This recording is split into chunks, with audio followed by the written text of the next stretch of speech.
My parents bought me a house as a wedding gift, but my fiancé's parents showed up and declared it theirs. His father burned my new furniture with a cigarette and said, "Transfer the deed to our eldest son." My next move shocked them. Please support this channel by visiting our store. We have our new ebook release. This guide breaks down the real mechanics behind feeding, training, grooming and health, the stuff every top 10 tips article skips. 10 sections. One clear action to take in the next 24 hours after every single one. Link in the description box. Well, let's go. My name is Clarice Dalton, and I'm 27 years old. I work as a senior manager at my parents' company in Ridgefield, Colorado. My mom, Marilyn, and my dad, Victor, built their business from the ground up, and I've been working there since I graduated from college. I was engaged to Logan Mercer. We'd been together for about a year. He seemed polite and attentive when we first met. He'd open doors for me, ask about my day, remember little things I mentioned. I thought I was in love. Logan's family lived in a small town in West Carolina. They didn't have much money. His dad worked at a steel plant, and his mom didn't work at all. When I met them the first time, they seemed kind of rude. They talked over people, made inappropriate jokes, and acted like they were doing me a favor by letting me date their son. But I ignored the red flags because I thought Logan was different. My parents doubted the relationship from the start. My dad would ask me if I was sure about Logan. My mom would suggest I take more time to get to know him. But I pushed back. I convinced them to agree to the marriage. We set the wedding date for 4 months away. My parents wanted to give me a good start in married life. They bought me a beautiful house in a Ridgefield suburb. It was a detached home with a yard, 3 bedrooms, and 2 bathrooms. My dad spent months overseeing the renovation. He put over $70,000 into it. New floors, a new kitchen, new everything. It was perfect. The day the renovation was finished, my parents and I drove over to see the final result. I was so excited. This was going to be my home with Logan. But when we pulled up to the house, we saw Logan's car in the driveway, and 2 other cars I recognized as belonging to his parents. We walked up to the front door, and that's when we heard the shouting. "These neighbors are too close." It was Mrs. Mercer, Logan's mother. Her voice was loud and sharp. "We need to build up this fence. I don't like people looking at us." My dad, my mom, and I exchanged looks. We walked into the house. Inside we found Logan, his mother, and his father walking around like they owned the place. None of them greeted us. They didn't even look at us. Mrs. Mercer was in the master bedroom, sprawled across the new bed with her dirty shoes on. The white comforter already had mud stains. Mr. Mercer was standing by the window, smoking a cigarette. As we watched, he stubbed it out on the wooden bedside table, leaving a dark, charred mark on the beautiful wood. "What are you doing?" said. My voice came out higher than I wanted. Mrs. Mercer sat up. "Oh, Clarice, we were just checking out the house." "Without asking me," said. Mr. Mercer turned around. "This is going to be our son's house. We have a right to see it." "Actually," my dad said, his voice tight, "this house is a gift to my daughter." Mrs. Mercer waved her hand. "Well, she's marrying Logan, so it's his house too." Then she lay back down on the bed. "We'll take this bedroom. It's the biggest." "That's not happening," I said. Mr. Mercer walked past me into the hallway. He opened the door to the guest room and looked inside. "This one's perfect for Nolan," he said. "Who's Nolan?" my mom asked. "Our grandson," Mr. Mercer said. "Logan's nephew. Logan, call your brother Jeremy right now. Tell him to break his lease and move in here with Heather and the kid." Logan pulled out his phone without a word. "Wait," I said. "What are you talking about?" Mr. Mercer turned to me. "Jeremy and his wife need a stable place to live. Nolan's starting school soon. This house will be perfect for them." "This is my house," I said. "It'll be in Jeremy's name," Mr. Mercer continued like I hadn't spoken. "For Nolan's future. You and Logan can come back here later when you have kids. For now, you two can rent an apartment somewhere." I felt like I'd been slapped. This house was a gift from my parents. It's not a boarding house for your entire family. Mr. Mercer's face turned red. The house belongs to my son, which means it belongs to us. You need to learn some respect for your future father-in-law. Mrs. Mercer sat up again. And as our future daughter-in-law, you should be taking care of our needs. Hire a maid to come clean for us once we move in. My mom stepped forward. If you want a house and someone to take care of you, you should pay for it yourselves. Mrs. Mercer's mouth dropped open. How dare you treat us like beggars? We're family. Don't talk to my mother like that, I said. Logan grabbed my wrist hard. Clarice, apologize to my parents right now. I tried to pull my arm away, but he held on tighter. Mr. Mercer pointed at my parents. This is what happens when you don't raise your daughter right. Don't worry, Logan will teach her how to behave after the wedding. He looked at Logan and nodded. A woman needs to be beaten sometimes. That's the only way she learns to be obedient. Logan nodded back. Felt cold all over. I finally yanked my arm free from Logan's grip. You haven't contributed a single cent to our wedding, I said, my voice shaking. You don't own a house. You don't own a car. And now you're acting like this house is yours. Mr. Mercer laughed. You threw yourself at Logan. You're not young anymore, Clarice. If you were worth anything, your parents wouldn't have to bribe a man to marry you with a house and gifts. That was it. I turned to my parents. I'm not marrying him. Then I looked at Logan. We're from different worlds. This was never going to work. Take your parents and get out of my house. Mrs. Mercer stood up from the bed. If you call off this wedding, my son will never take you back. Good, I said. Mr. Mercer moved closer to me. You're pathetic. You're an ugly girl that no man wants. You'll end up alone. Before I could respond, my dad's fist connected with Mr. Mercer's face. The sound was loud in the quiet room. Mr. Mercer fell backward and hit the floor. Mrs. Mercer screamed. He's beating my husband. Say one more word, my dad said, and you won't leave this house on your own feet. Then he turned to Logan and slapped him across the face. That's for letting them insult my daughter. My dad grabbed Mr. Mercer by his collar and lifted him off the floor. Even if Clarice wanted to marry into your family, I would never allow it. My daughter is smart, beautiful, and capable. She's too good for your son. He threw Mr. Mercer toward the door. Mr. Mercer scrambled to his feet and ran out of the house, leaving his wife and son behind. Mrs. Mercer grabbed Logan's arm and dragged him toward the exit. You'll regret this, she shouted at us. When they were gone, I started crying. You were right about him. You were both right. My mom put her arms around me. It's okay, honey. Everything ended the way it should have. A few weeks passed after I broke off the engagement. I threw myself into work, trying not to think about Logan or his horrible family. I thought it was over. Then I got an email from Logan. When I opened it, I saw a spreadsheet attached, a detailed list of every expense he'd supposedly paid during our entire year together. Coffee at Brewhouse on March 15th, $16.20. Flowers for Valentine's Day, $42. Rideshare on April 3rd, $19.80. Dinner at Italian Bistro on May 20th, $73.40. It went on and on. The total at the bottom was $3,475.50.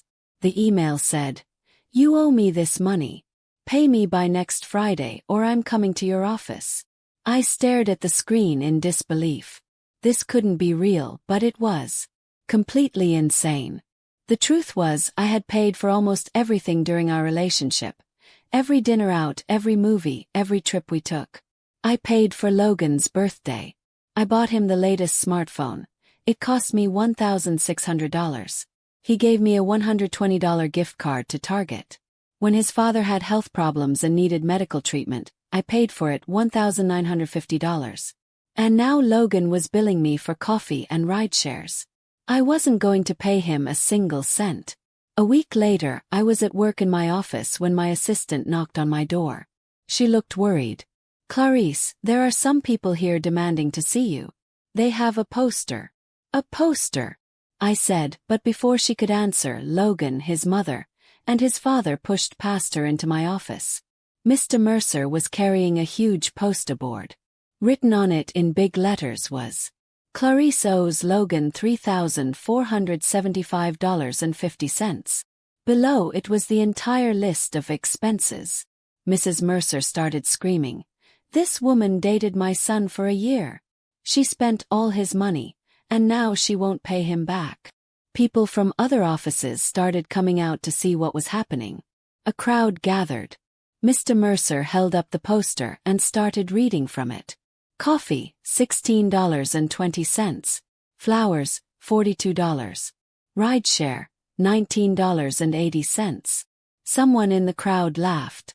Then someone else. Soon people were laughing openly. He's charging her for coffee, heard someone say. Even the cents. He included the cents. Another person said. Mrs. Mercer's face turned beet red. Stop laughing. This is serious.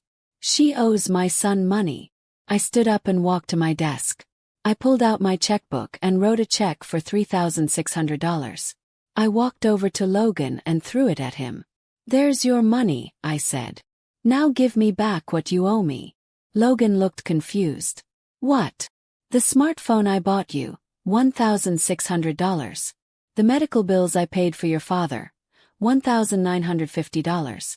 That's $3,550 in confirmed receipts. Pay me back. Logan's mouth opened and closed, but he didn't say anything. Mrs. Mercer lunged at me. You little. My mother appeared out of nowhere and stepped between us. I hadn't even known she was in the building. Security, my mom called out. Remove these 3 people from the office immediately. 2 security guards came and grabbed Mr. Mercer and Logan. Mrs. Mercer was still screaming as they dragged her toward the elevator. The crowd of employees clapped as they left. But that wasn't the end of it. Logan didn't stop. He started creating fake social media accounts and posting things about me. He'd take photos of me from my profile and edit them to make me look bad. He'd post videos with captions claiming I'd used him and broken his heart. He sent me emails every day.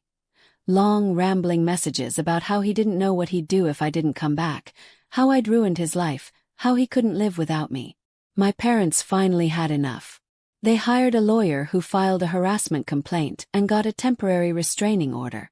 Logan wasn't allowed to contact me or come within 100 feet of me. After that, things finally got quiet. Focused on work.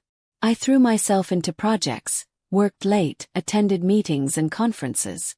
A few months later, I spoke at a regional business conference. I was representing our family company. I gave a presentation about market trends and business development. When I finished, several executives and investors came up to talk to me. I felt proud of myself. During the luncheon after the conference, I met Evan Mitchell. He was the co-founder of a large tech company. He'd graduated from Stanford and came from a well-known family of entrepreneurs in Port Bright, Washington. Evan was different from Logan in every way. He was thoughtful when he spoke. He listened when others talked. He didn't try to dominate conversations. After the conference, Evan sent me a handwritten letter. Not an email, an actual letter in the mail. He thanked me for my presentation and included a book about leadership that he thought I'd enjoy. We started emailing back and forth. We'd talk about the industry, about business strategies, about books we'd read. It was easy and comfortable. We met for coffee a few times to discuss market trends. We attended small business forums together. It wasn't dating exactly. It was just 2 people who enjoyed talking to each other. One evening, Evan offered to drive me home after a networking event. We were sitting in his car outside my house when he turned to me. Clarice, he said, I need to tell you something. I like you. Not because you're smart or successful or independent. You are all those things. But I like you because when I'm with you, life feels worth living fully. Does that make sense? I looked at him. His face was open and honest. There was no game, no manipulation, just honesty. Yes, I said. It makes sense. And I'd like to try building something with you too. He smiled. It was the first time I'd seen him really smile, and it changed his whole face. Evan and I started dating officially after that night. Evan introduced me to his parents a few weeks later. They lived in a beautiful home in Maple Bay, Washington. When we arrived, his mother answered the door with a warm smile. She hugged Evan, then turned to me. "You must be Clarice," she said. "Evan's told us so much about you. Come in, please." His father was in the living room. He stood up when we entered and shook my hand. "It's wonderful to finally meet you, Clarice," he said. We had dinner together that evening. Evan's parents asked me about my work, about my family's company, about my interests. They listened when I talked. They treated me with respect. It was such a different experience from meeting Logan's parents. No rudeness, no demands, no sense that I was being evaluated and found lacking. After dinner, my parents came to join us for coffee. Evan had suggested a family meeting so everyone could get to know each other. Evan's father and my dad hit it off immediately. They talked about business, about Ridgefield and Maple Bay, about their children. At one point, Evan's father turned to my dad and said, "Your daughter is wonderful. She's smart, balanced, and knows exactly what she wants. We're so glad Evan met her." My dad smiled. "Evan's a good man. We can see that." A few weeks later, a photo of Evan and me at a business event showed up online. We were standing together, talking to some investors. It was a professional photo, nothing romantic, but it was clear we were together. The news reached Logan somehow. I don't know how he found out, but he did. One afternoon, I was leaving my office building when Logan appeared. He must have been waiting for me. "So, you moved on pretty quick," he said, stepping in front of me. Running into another man's arms right after me. "Logan, there's a restraining order," I said. "You're not supposed to be here." "Were you with him when you were still with me?" Logan demanded. "Is that why you broke up with me?" "I broke up with you because you and your family are horrible people," I said. "Now move. You think you're so much better than me," Logan said, moving closer. Suddenly Evan was there. I hadn't even seen him approach. "Step away from her," Evan said. His voice was calm but firm. Logan looked at Evan, then back at me. "This is your new guy." "Really? If you take one more step toward her," Evan said, "I'm going to punch you in the face." Logan stared at Evan for a long moment. Then something in his expression changed. He realized he was beaten. He turned and walked away. That was the last time Logan bothered me. A few weeks later, my mom and I went for a walk along the path by Sterling Lake. I used to go there as a kid and collect stones by the water. We walked in comfortable silence for a while. Then I said, "Mom, I used to think I needed someone to love me to feel like my life had meaning. And now?" My mom asked. "Now I realize that learning to love yourself is the most important thing," I said. "And that's enough." My mom smiled and squeezed my hand. Evan and I got engaged 6 months later. We set a wedding date for the following spring. Right before the wedding, Mrs. Mercer published a long post on social media. In it, she painted me as a terrible person. She wrote that I'd used Logan, taken advantage of him, and broken his heart for no reason. She made herself and her family out to be victims. Some people who didn't know the full story believed her. I saw the post being shared, saw people commenting about what an awful person I must be. I'd stayed quiet about what really happened for months, but I couldn't let her lies stand unchallenged anymore. I wrote my own post. I told the whole story. How I'd mistaken Logan's stinginess for practicality. How I'd thought his quietness meant he had depth. How I'd endured insults from his family thinking things would get better after the wedding. How I'd even bought my own engagement ring because Logan said he couldn't afford one. I wrote about how his family had tried to take over the house my parents gave me. How they'd planned to move in Logan's brother and his family without even asking.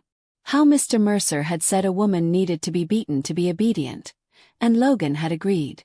I wrote about how they'd shown up at my office with a poster demanding money for coffee and ride shares.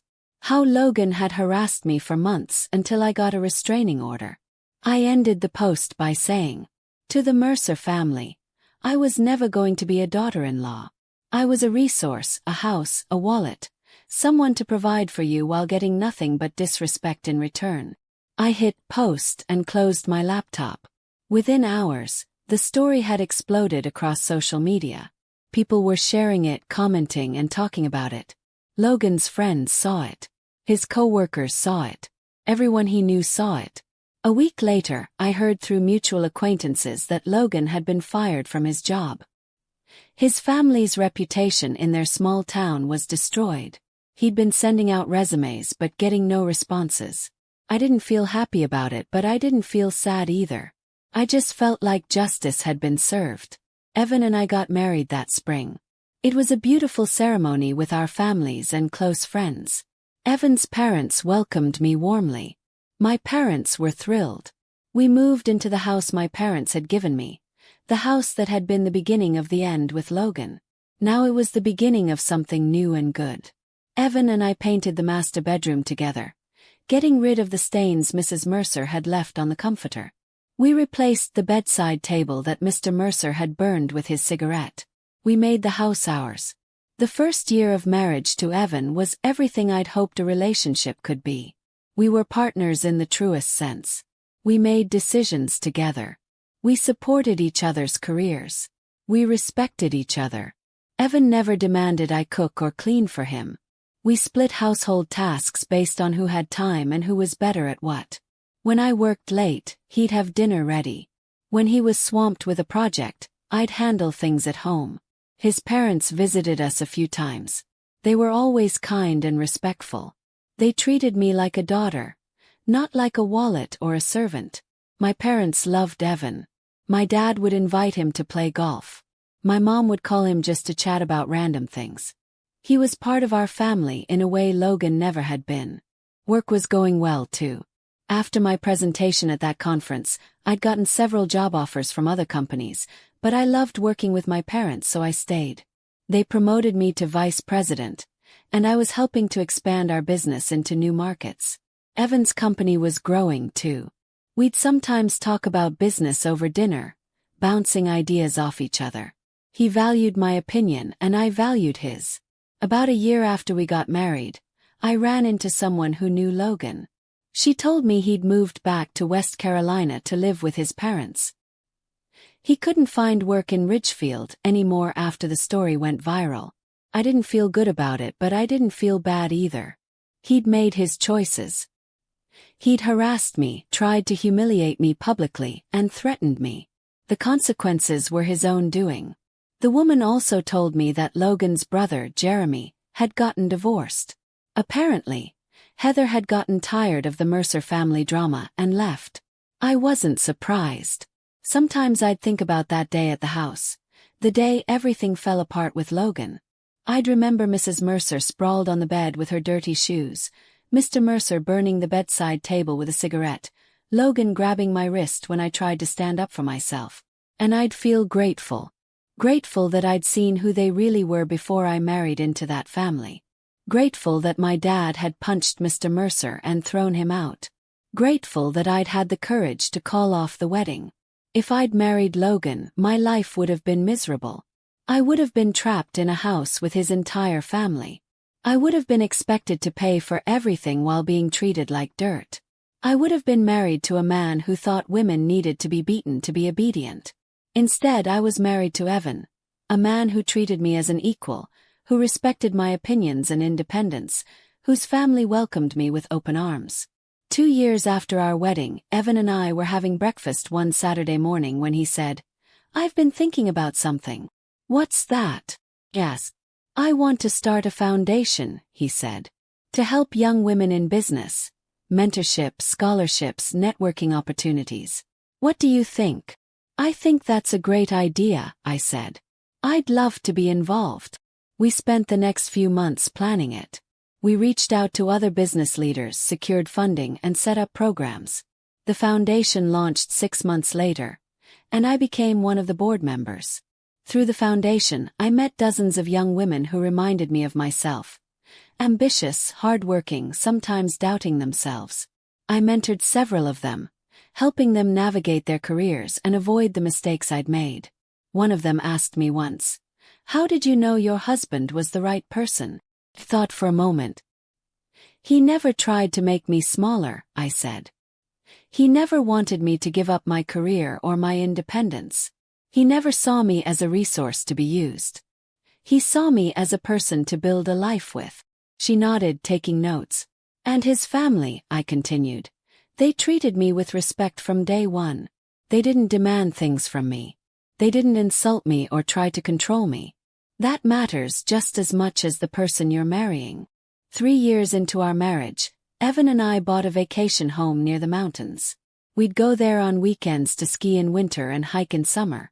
It was our escape from the busy city life. My parents were getting older, and I was taking on more responsibility at the company. Evan supported me through the stress and long hours. He never complained when I had to cancel plans or work through dinner. I thought about Logan sometimes, but less and less as time went on. He was part of my past, a lesson I'd needed to learn.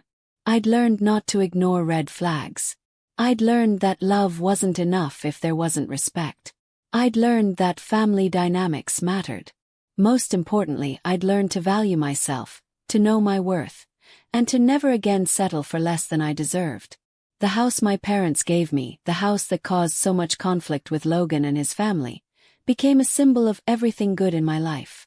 It was where Evan and I built our home, where we hosted dinner parties, where we planned our future.